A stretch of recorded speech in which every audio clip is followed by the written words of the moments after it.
Hello welcome everyone, welcome to CSC IAS academy. आज का date है 7 अगस्त 2025। Let's start with our newspaper analysis. अगर आपको इस एनालिसिस का PDF चाहिए तो आप हमारे टेलीग्राम चैनल को फॉलो कर सकते हैं, दैट इज़ CACP_Assam पे। So today the only few days have been left, only 1 and 2 days in between। परसों जो कि है सैटरडे 9 अगस्त 2025 3 बजे से होगा ITA प्रागज्योति सेंटर मचखुआ में the biggest ever civil services seminar, जहां पर हमारे गेस्ट स्पीकर होंगे अनिल स्वरूप सर, जो कि ex-IAS ऑफिसर है और वो former coal and education secretary है गवर्नमेंट ऑफ इंडिया की। So please don't miss this opportunity to meet such an distinguished personality, जहाँ आप उनसे सीख सकोगे about his life experiences in civil services and also how to prepare. So without any delay, let's start with our main thing, that is the topics that today we'll be discussing. We will discuss on the some landmark maritime bills. फिर हम देखेंगे मुख्यमंत्री Nijut Moina Asoni 2.0, then Lachit Borphukan's legacy in Rajasthan, boosting rural livelihoods, Assam का handloom sector and decoding China, एक editorial जो है उसका breakdown.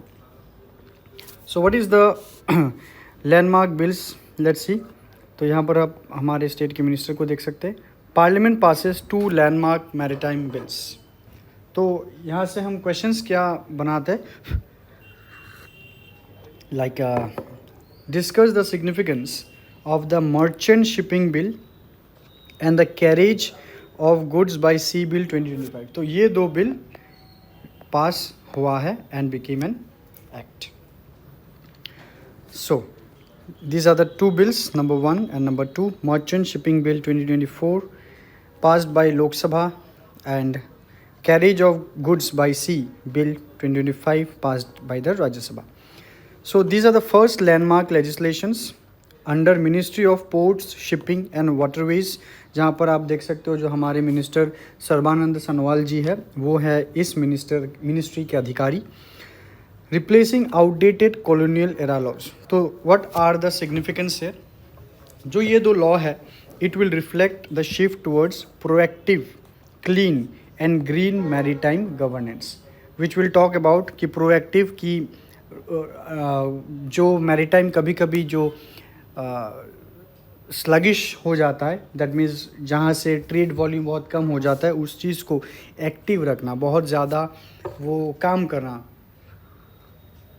Being continuous, clean and green maritime governance, supports India's ambition to emerge as global leader in maritime trade and logistic. तो ये जो bill है ये global leader in maritime trade and logistics में वो सपोर्ट करेगा। So let's see the objective of this 2 bill. पहला जो बिल है merchant shipping bill 2024। The objective is it replaces the merchant shipping act 1995। तो ये हो गया है डाउन, एबोलिश्ड। तो इसको तो ये आप याद रखिएगा, फॉर प्रीलिम्स आपको ये इम्पोर्टेंट लग सकता है कि कौन सा बिल या फिर मर्चेंट शिपिंग बिल वो मर्चेंट शिपिंग एक्ट 1958 को रिप्लेस करता है कि नहीं करता है। Then it aims to streamline, modernise and also internationalise India's maritime governance framework. What are the focus areas? Marine security, marine pollution, safety of marine life, protection of cargo owners and carriers interest. तो cargo owners मतलब जो आप बड़े बड़े ship देखते हो जहाँ पर एयरक्राफ्ट बड़े बड़े जो कंसाइनमेंट्स आते हैं, गुड्स जो एक कंट्री से दूसरे कंट्री पर लॉजिस्टिक्स किया जाता है, तो वो है कार्गो। और कैरियर्स जो है, तो जो एयरक्राफ्ट कैरियर्स जो होता है, जो जहाँ पर हेलीपैड होता है या फिर एयरक्राफ्ट लॉन्च पैड होते हैं, तो वो होते हैं कैरियर्स। तो उनके जो ओनर्स हैं उनको प्रोटेक्ट करना। Then safety of the marine life, कि कोई भी ऐसे कार्गो या फिर कैरियर से कोई भी ऐसे पल्यूटेंट ना निकले, या फिर जो भी अगर वो एमिट करता है तो वो क्या होना चाहिए, रेंज में होना चाहिए, लिमिट में होना चाहिए, so that it does not destroy the marine life. Marine pollution को कंट्रोल करना and to see over the marine security as well. Next is carriage of goods by sea bill. तो let's see it replaces the Indian carriage of goods by sea act 1925, तो ये भी हो गया है down, abolished. And it updates maritime law in line with contemporary commercial practices and international protocols.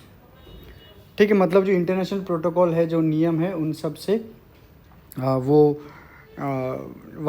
जो है वो पैरेलली चलेगा. तो सारे ग्लोबली जो लॉज है वो उनको यूनिफॉर्म करने में ये लॉ सहाय कर रहा है. कंटेम्पररी कमर्शियल प्रैक्टिस मतलब आज के दौर पे कमर्शियल जो मैरीटाइम है वो कैसे कमर्शियल प्रैक्टिस करते, उन सब से मिलकर चलना. तो इसी वजह से ये बिल लाया गया है. नाउ लेट्स सी मुख्यमंत्री निजुत मोइना आसोनी 2.0. सो ये इस साल के बजट में ये वाला जो स्कीम है वो लॉन्च हुआ था और अभी उसका सेकेंड वर्जन भी लॉन्च हुआ है. So discuss the significance of Nijut Moina Asoni 2.0 scheme in tackling gender disparity in education and addressing the problem of child marriage in Assam. How can state level innovations in social policy contribute to national development? So what is the scheme about? We will see now. So the objectives we will see here कि मुख्यमंत्री निजुत मोइना आसोनी जो है ये तो है for the girls,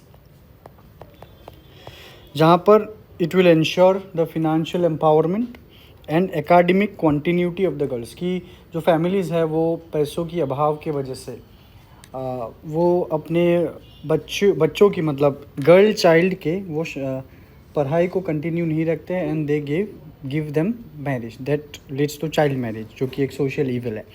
तो उसी चीज़ को कंटिन्यू रखने के लिए फैमिली या फिर उस लड़की को सपोर्ट करने के लिए गवर्नमेंट ऑफ असम बच्चों को पैसा दे रही है, गर्ल चाइल्ड को. So create an enabling environment for girls from economically weaker sections to pursue higher education. तो जब बच्चे EWS के बच्चे जब हायर एजुकेशन में जाएंगे that will hit the child marriage. ठीक है, जो बाल विवाह है वो कम होगा. टोटल बेनिफिशियरीज जो डेटा में पेपर में आया है 4 लाख गर्ल स्टूडेंट्स. तो let's compare the Nijut Moina 1.0 versus 2.0. Nijut Moina 1.0 was initiated in 2024 and 2.0 25. there is a basic difference, वो छोड़िए, ये कोई डिफरेंस का पॉइंट होता नहीं है. Coverage state and provincial colleges पहले था, अभी निजुत मोइना 2.0 में सेंट्रल यूनिवर्सिटीज़ को भी लिया गया है. तो यहाँ पर क्या है, ये आपका प्रीलिम्स का इंपॉर्टेंट होता है कि यहाँ पर आ सकते हैं ना निजुत मोइना आसोनी 2.0 में जो प्रोविजंस है इसमें से कौन सा राइट है कौन सा राइट नहीं है, कि सेंट्रल यूनिवर्सिटीज़ को वो लेते हैं या नहीं लेते. वो सेंट्रल यूनिवर्सिटीज़ को भी लेते हैं कि पहले स्टेट एंड प्रोविंशियल कॉलेजेस में नहीं थे पर कोई सेंट्रल में नहीं था. अगर असम गवर्नमेंट स्कूल कॉलेज में अगर कोई जाता है तो उनको ही मिलेगा कॉलेज में, पर अभी सेंट्रल यूनिवर्सिटीज़ के अंडर भी कोई पढ़ाई कर रहे हैं तो उनको भी मिलेगा. असम में होना चाहिए वो. Course type traditional courses only, जो सेल्फ फिनांस नहीं, जो मेरिट बेस्ड में मिलता था अभी वो सेल्फ फिनांस्ड कोर्स में भी मिलेगा. बेनिफिशियरीज 1.6 लाख, अभी एक्सपांडेड टू 4 लाख बेनिफिशियरीज. ठीक है, क्योंकि पहले जो है वो बाउंड्री बहुत ही छोटा था, अभी वो बाउंड्री को बड़ा कर दिया गया. Okay, so the social significance में अगर हम देखते हैं यहाँ पर, it will strengthen the gender equity in education, address financial barriers that restrict girls from continuing education, part of the state's commitment to end child marriage by 2026, or it will empower the girls academically and socially independent. All right, ठीक है. Next, Lachit Borphukan's legacy in Rajasthan. So let's see what is the news here. In a significant cultural integration effort मतलब एक जगह का culture उसको अलग अलग जगह पर अलग अलग रीजन या फिर स्टेट में उस वहाँ पर प्रमोशन मिलता है, that is cultural integration. The Rajasthan foundation Assam and north east chapter has proposed the installation of statues of Lachit Borphukan in Jaipur and Kota in Rajasthan. ठीक है, लाचित बोरफुकन के स्टैच्यूज़ को राजस्थान के जयपुर और कोटा में इंस्टॉल किए गए हैं. ठीक है, so that is the cultural integration. तो इसके पीछे इसका ऑब्जेक्टिव क्या है of this initiative?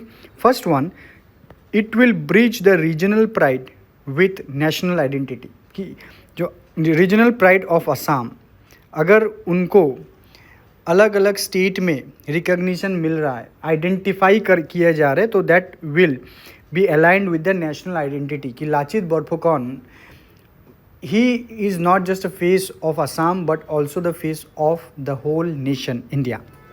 Number 2, to honor unsung national heroes beyond regional boundaries.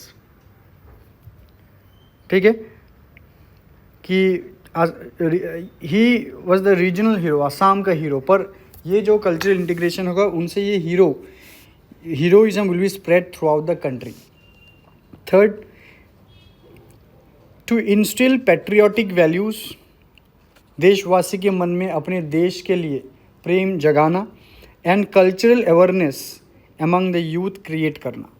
And lastly, strengthen the emotional integration and national unity under the theme of Ek Bharat श्रेष्ठ भारत. ठीक है कि वही जो लाचित बोरफुकन है, तो ये not only concentrated to Assam but whole India. So we have already discussed cultural integration. It will promote mutual respect.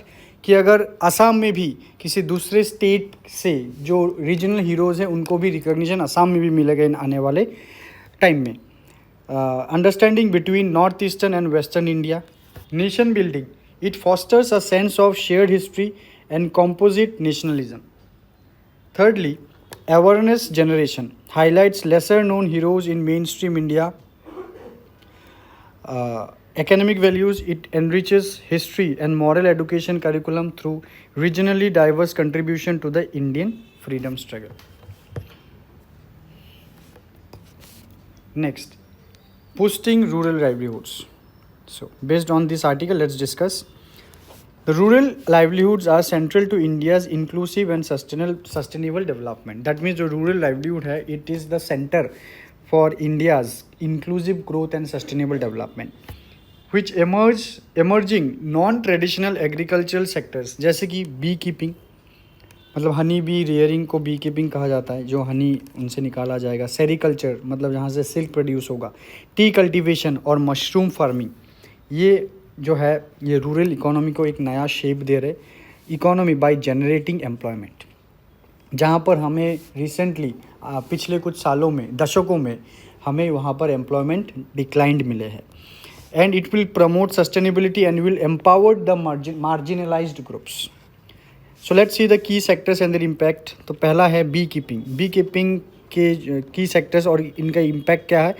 It requires very low investment पर रिटर्न बहुत अच्छा खासा देता है. It supports pollination and biodiversity, ये कुछ एनवायरमेंटल बेनिफिट्स है. Environmental benefits, तो बी कीपिंग से क्या प्रोडक्ट्स आते हैं, जैसे कि हनी, वैक्स, रॉयल जेली और pollen. So this beekeeping, उसमें गवर्नमेंट सपोर्ट क्या है, जैसे national beekeeping honey mission. Then is sericulture, silk rearing, women centric and land friendly rural enterprise, मतलब यहाँ पर वोमेन एम्पावरमेंट जनरेट होगा. India is a second largest silk producer. Mulberry, muga, eri, tasar. Support क्या है government, समग्र सिल्क समग्र programme. T cultivation में भी तो ये तो पता ही है हम सबको. Rise of small tea growers in Assam, West Bengal, Tamil Nadu and Himachal Pradesh. High demand for organic and speciality teas. Support tea board of India. Mushroom में अभी गवर्नमेंट सपोर्ट की ज़रूरत है, तो ये वाला गवर्नमेंट को भी देखना चाहिए. It is ideal for landless farmer, जिनके पास खेती करने के लिए ज़मीन नहीं है. वुमेन एंड यूथ, बहुत ही ज़्यादा कम इन्वेस्टमेंट में हो जाता है और रिटर्न बहुत ही अच्छा खासा देता है. और इस सेक्टर में आज के डेट में इकोनॉमी में बहुत अच्छा डिमांड देखने को मिलता है. Okay, now this will boost the rural livelihoods. और उसमें चैलेंजेस क्या है, जो यहाँ पर जो फार्मर्स होंगे, they have a limited access to credit, insurance and infrastructure, gaps in storage, processing and transportation. ये सब सारे के सारे आपका जो पॉइंट्स होगा, it is for your mains examination. Take this as a data points. ठीक है, ये PDF आपको हमारे टेलीग्राम ग्रुप में मिल जाएगा, वहाँ से आप डाउनलोड कर सकते हैं। So these are the way forward that you can just look into, जैसे strengthen policy support, public private partnerships and grass roots innovations. अभी हम पढ़ेंगे about the Assam handloom sector. So question क्या है? Handloom is not just an industry but a cultural legacy of India. Discuss the cultural and historical significance of the handloom sector in India with special reference to Assam. Okay, पहले हम यहाँ पर कुछ handloom awards के नाम देख लेते हैं, जैसे Sant Kabir handloom award, it is for outstanding lifetime contribution to this sector. Then Kamala Devi Chattopadhyay award for excellence in craftsmanship and innovation. ठीक है, ये वाले जो अवार्ड है ये भी प्रीलिम्स में पूछे जा सकते हैं, ये किस चीज़ के लिए अवार्ड दिया जाता है? That is for your handloom. So अगस्त 7 को है आज national handloom day and it is celebrated since 2015। It commemorates the Swadeshi movement of 1905। So थोड़ा सा हम ओवरव्यू देख ले वो सेक्टर कैसा कर रहे हैं असम में। जैसे पहले देखते हैं, Assam houses over 39% of India's total handloom households. However most weavers are part time और बहुत ही ज़्यादा प्रोडक्टिविटी कम है प्रति लूम में। ट्रेडिशनल प्रोडक्ट्स जैसे कि Muga silk, Eri silk, gamusa, Bodo and Mishing textiles, ये बहुत ही रीजन में बहुत ही ज़्यादा यूनिक है। महात्मा गांधी 1921 में उन्होंने बोला था, every Assamese women is born weaver, she can weave fairy tales in her loom. कितना अच्छा सा एक स्टेटमेंट है। ठीक है, ये ऐसे का भी एक टॉपिक बन सकता है, या फिर इस लाइन को आप किसी ऐसे में भी या फिर इस टाइप के क्वेश्चन में आप ऐड कर सकते हैं। सो ये सब कोटेशंस आपको जानने हैं, so do remember all this things. So challenges क्या है? पावर लूम कंपटीशन, कि पावर लूम जो है वो कम समय में बहुत ज़्यादा प्रोडक्ट्स वो बना सकते हैं which is very cheap. Limited market access and branding, जो हैंडलूम प्रोडक्ट्स है उसमें ब्रांडिंग की कमी, मार्केटिंग की कमी बहुत है। Inadequate infrastructure because of lack of modern handlooms.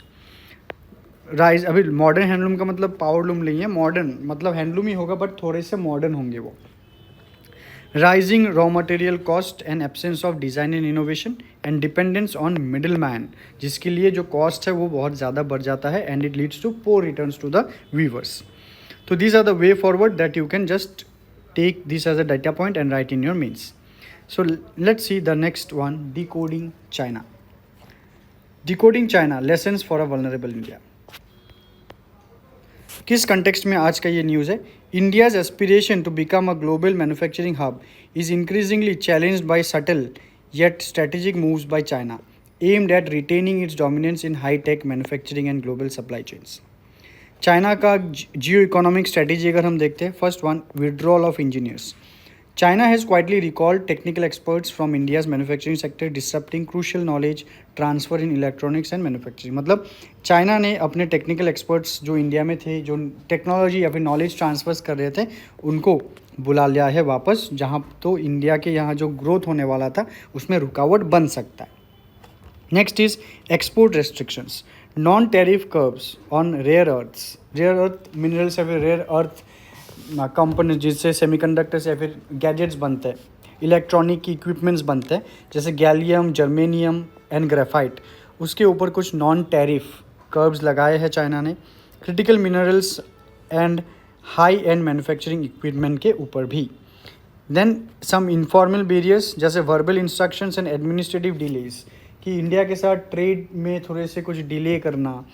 Verbal instructions कि गवर्नमेंट ने फॉर्मली नहीं बट इनफॉर्मली अगर अपनी इकोनॉमी को, ट्रेडर्स को अगर इंस्ट्रक्शन दिया है कि इंडियन एक्सपोर्ट्स को थोड़े से, या फिर इंडियन चाइना के लिए इंडियन इंपोर्ट्स को, ताकि वो डिस्करेज कर पाए, जैसे कि हम इंडिया भी करते हैं बॉयकॉट चाइना वाला, जो हमारा एक था ना एक वेव, तो वो वाला type. So make trade restrictions difficult to contest but effective in disrupting Indian supply chains.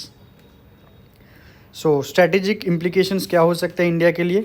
Limit India's ability to build self-reliant high-tech ecosystems, कि इंडिया जो आत्मनिर्भरता अपने टेक सेक्टर में करना चाहता है तो उसमें रुकावट डालना कि वो डिले हो जाए, जैसे कि इलेक्ट्रॉनिक हो, सेमीकंडक्टर हो या फिर इलेक्ट्रिक व्हीकल्स हो। They aim to retain Indian dependence on Chinese component. वो चाहते हैं कि इंडिया अभी भी अपने इलेक्ट्रॉनिक सेक्टर पे चाइना के ऊपर डिपेंडेंट रहे।